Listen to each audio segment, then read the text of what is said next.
Баршаңызға қайырлы күн достар, менің каналыма қош келдіңіздер. Менде қазір қысқа дайындық кезеңі. Сондай-ақ мен сіздермен осы компот жабу әдісімен бөліскім келіп отыр. Видеоны соңына дейін көріңіздер. Менде жемістерден тек қана абрикос болып тұр. Осы абрикостың өзінен ғана компот жабу әдісімен бөлісетін боламын. Ең алдымен біз банкаларымызды жақсылап жуып, ыстық суға булаймыз. Жеке ыдысқа көп мөлшерде су қайнатамыз. Банкаға жабатын қақпақтарымызды жеке ыдысқа жақсылап қайнатып аламыз.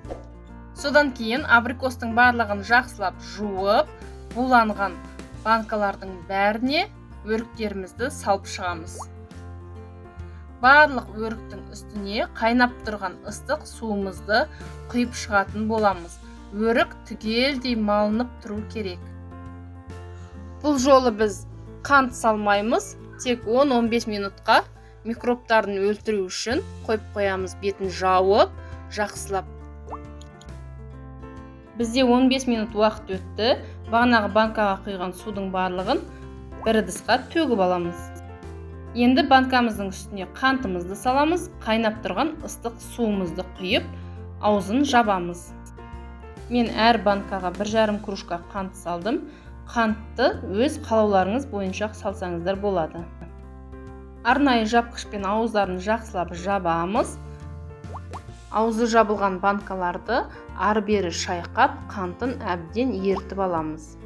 Бұл процесті орындау міндетті, себебі қантымыз ермей қалса, ертеңгі күні банкамыз атылып кетуі мүмкін.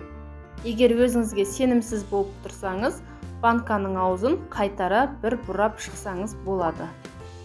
Осылай енді барлық банкамызды шетінен жауып шығатын боламыз.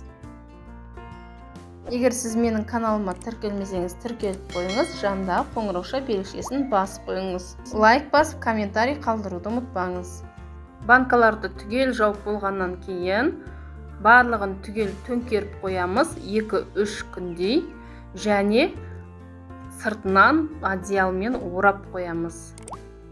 2-3 күн өткеннен кейін банканың барлығы түгел суиды, содан кейін сақтайтын орындарыңызға апара берсеңіздер болады. Міне мен компоттарымды жауып болдым, енді үстіне көрпе жауып, жып-жылы етіп орап қоямыз.